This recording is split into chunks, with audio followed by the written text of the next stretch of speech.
First question, of course, is the new government has come in, budget is also out of the way.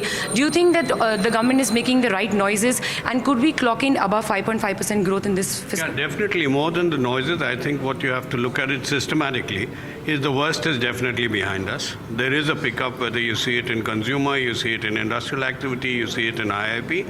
So we think the worst is behind us. They're unclogging the projects, that which had actually reduced our capital output ratio. Once that comes back, I think in the short run, 5.5, 5.2 to 5.5 is almost a certainty.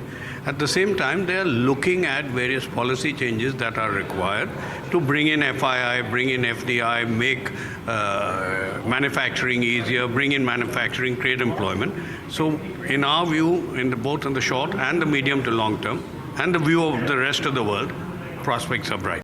Okay, as far as inflation is concerned, of course, it's still acting very stubborn and it's gone up in the month of July. So do you think that the RBI should continue with its tightening stance? Because if we want sustainable long growth, inflation has to be under control. So what are your views on the same? If you look at the positive side as well, the only real inflation that we have not been able to bring under control is the food inflation. And that is a bit volatile, and I have to submit that even I don't know what is causing it, but I think it will come under control. In the meantime, I don't think reducing interest rates is the major need of the hour, because even when you need projects, etc., to come up, it's going to be 8 to 12 months. Inflation better be controlled. And probably it'll take 6 months to a year. I don't know. But if he also said that if we follow the right fiscal policies on fiscal deficit reduction, he can look at it again.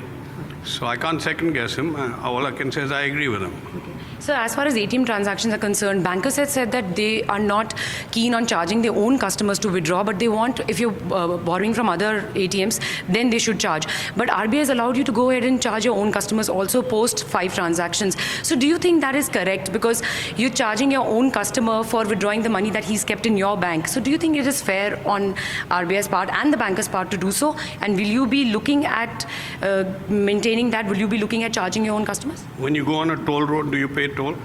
Yeah, I pay. You think it's fair? It's not fair. No, it's not fair. No. Then I can't tell you anything. But when you have an ATM network costs money. Yeah. So I think what you have to look at is if everything the banks give free, you won't have banks left. I'm sure you want a bank.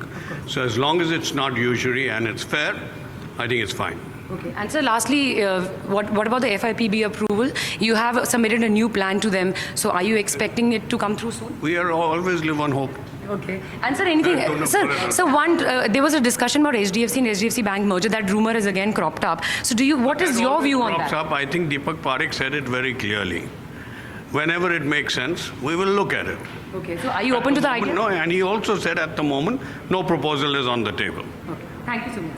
Find us on Facebook at facebook.com/ETNow, and don't forget to click the like button. You can also follow us on Twitter at ETNowLive. To stay updated with all our programming, hit the subscribe button on our YouTube channel by logging on to youtube.com/user/ETNow.